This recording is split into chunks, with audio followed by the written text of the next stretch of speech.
First Boehner, then McCarthy, now chaos. But some here say this conservative revolt in the House is actually going to be good for taxpayers. Are they right? Hi, everybody. I'm David Aswin. Forbes on Fox. On top of it right now with Steve Forbes, Rich Karlgaard, Elizabeth McDonald, Sabrina Schaefer, Mike Ozanian, and Bruce Japsen. Steve, you think this conservative uprising will actually end up being good for taxpayers? How so? Two ways, David. One is they're going to have more imagination and more good parliamentary maneuvers in battling with President Obama on taxes and spending. Some big things like the debt limit are coming up again in the next few months. People like Paul Ryan, Jeb Henseling, a congressman from Texas, these guys are into policy. But they're also going to set the foundation for the post-2016 election.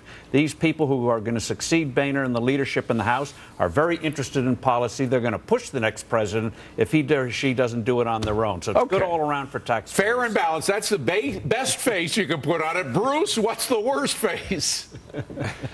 Well, I don't think that, the people who ousted Boehner and apparently ousted McCarthy, they didn't want to do anything, and they haven't really accomplished anything. I mean, if they would have gone along with the grand bargain with the president, you'd have lower corporate taxes right now. And I don't know what they're going to do because they haven't accomplished anything. Well, but Mike, some people say if you don't accomplish anything, that's actually good for taxpayers. Well, the reason why they're having this uprising, David, is because when they were elected to Congress, they haven't done what the people who elected them asked them to do, which was to put a stop to Obama's reckless spending and his contempt for the Constitution. You get somebody like Jim Jordan in there, a man of principle, a man who did not vote for that crazy spending bill last year that went right through the debt limit and added to the deficit, then you really start to see more money go to the private sector and you start to get this economy back on track. So, Rich, is this good or bad for the taxpayer, this chaos?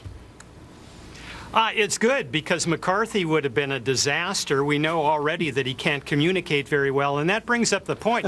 You not only have to have great policy, as Steve talked about, and principled people, as Oz talked about, you have to have people who can articulate why this matters to the American people and connect it to economic growth. Well, Emac, before we dump all over what Boehner did and for all the dysfunction in the House, and I agree there's plenty of it, deficits actually have come down under the tenure of Boehner since 2011. Spending also, it hasn't really come down, but it's not rising at the astronomical rates it was. So, yeah, we're talking about sequestration and the success of what was going on in 2013, which really didn't hit the Republicans hard at all. They were successful in 2014 in the midterms. You're right. I mean, the budget deficit is coming down. It's still sticking at $426 billion, down from about $680 billion in 2013.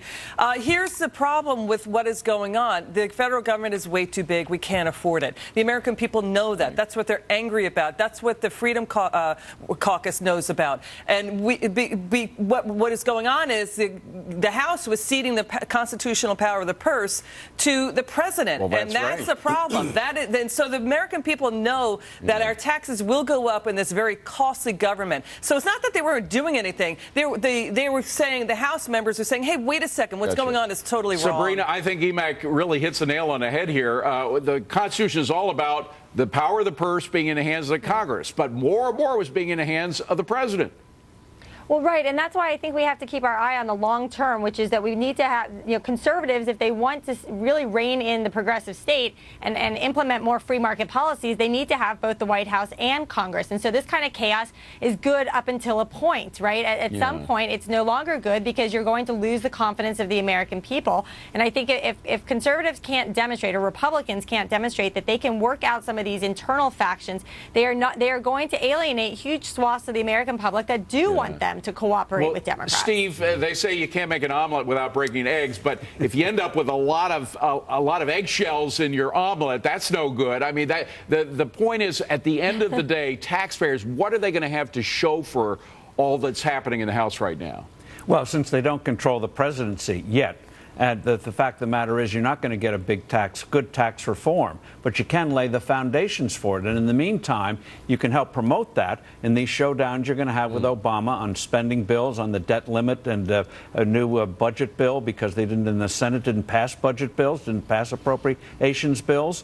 So they can do a lot of good groundwork and show that they're disciplined and can move ahead. And Bruce, you say that they could have had a corporate tax discount if they'd worked with the administration. But the administration, do you really think they want lower taxes on anything? I mean, remember the president put together this great committee, a bipartisan committee on taxes. They recommended lowering tax rate. The president threw out that report. I think there has to be some give and take, and I think whoever is in there has to get some Democratic votes, and I think the president would go along with it. Here's two things. Let's just talk about the medical device tax. Let's just say they said, okay, we'll repeal Obamacare's medical device tax if you raise taxes on the hedge fund guys. That's a wash, and it would lower the deficit. Nobody will do that. But Mike Ozanian, even Democrats complain that the president doesn't come to them and talk to. I just don't think there's any tax cutting at all that's going to be done as long as the president's in the White House. He just doesn't seem to be interested. Look, I mean, this guy Obama's made it clear, Dave. It's his way or the highway, right? And if he can't get something passed, it's an executive order, right? I mean, and we're not just talking about taxes here. You know, this new Congress, if we get the right leadership here, we can help businesses and we can help families here. You know, we talk about this president uses the EPA, for example, like, you know, the way the Nazis used to use the Gestapo. We're going to be talking about that in the third segment, by the way. It's so over-regulated. He's got to get government off the back of the American people. Well, and off the back of business. Rich Karlgaard, I mean, you're in Silicon Valley. You see businesses there. They are producing. They are creating new businesses. But how much more could happen if the right policies were in place? That's so exactly right. Now, the Republicans can go down two roads. They can go down the path of anger, and they can go down the path of aspiration. And anger might win the headlines and satisfy the base, but aspiration wins elections and moves the economy. That's what they have to show. Emac? Well, you know, the president, it is the tedious orgy of self-righteousness coming out of the White House. Wow, what a great phrase. That was Jim Michaels, the former editor of Forbes magazine. That was his phrase. You know, the president is, you know, oh, we're a hero. We're the first responders in any crisis. They're first responders with your money. They're first responders with raising taxes. And they mistake spending and tax hikes for achievement. That is what has gone on for the last 8 years. Yeah. We have flatlining GDP Sabrina, growth. These folks are representatives. They're supposed to represent us, the taxpayers. We are who they're supposed to be the servants of. Do they get it inside the Beltway? Finally, is at least that a part of the equation right now?